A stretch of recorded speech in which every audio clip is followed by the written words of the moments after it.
this is my notes on page 231, which is over how Jefferson solved the problem that we covered in the last video. So, like we described, Jefferson hates paying for wars and paying tribute, which is the ransom money. So, American warships were deployed in the Mediterranean to fight the Tripoli forces. If you remember, the Tripoli leader demanded money, more ransom money, or he declared war. And he declared war.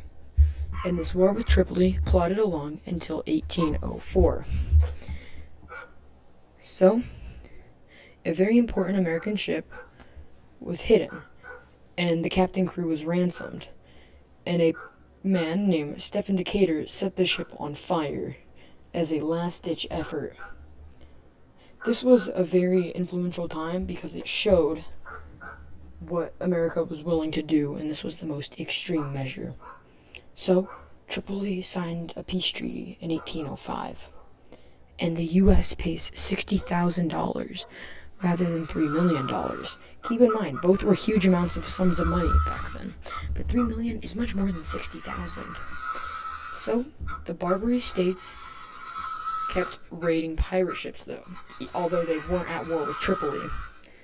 The mid-1800s, piracy in this Barbary States ended, which was really great for these American ships. So, they've kind of concluded the piracy, which is really, really nice. But they still have that problem of France and Great Britain, which we announced at the start of the first section of this. So, reminder, they were at war, and France and Great Britain were still seizing ships. This was not very great, because it made trade in either country nearly impossible or very risky. Great Britain seized over 1,000 ships, and it is unknown how many France has, but it's safe to say that many, many, many ships were captured between 1803 and 1807. And then Jefferson embargoed Great Britain and France. The term embargo is used to when a government order that forbids trade with another country. So they forbid trade with these countries so these ships wouldn't get captured.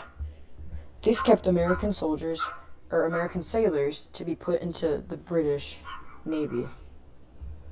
And then Great Britain and France then left the sailors alone, and the embargo forced American sailors to lose 55,000 jobs, which is a lot of jobs even now, and people would be in the streets about that, because that's a lot. But back then, when there was a much smaller population, that's a big deal. That's like us not being able to, it's like Walmart being shut down. That's a lot of jobs lost, and I like Walmart. So yeah,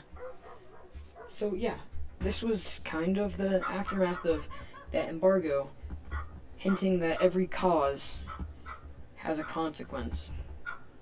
Anyway, they repeated the Embargo Act in 1809, and French and Great Britain continued to attack each other, making trade in this area impossible. That's all I have.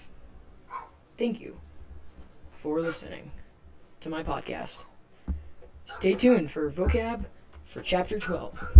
It'll be wonderful, I promise.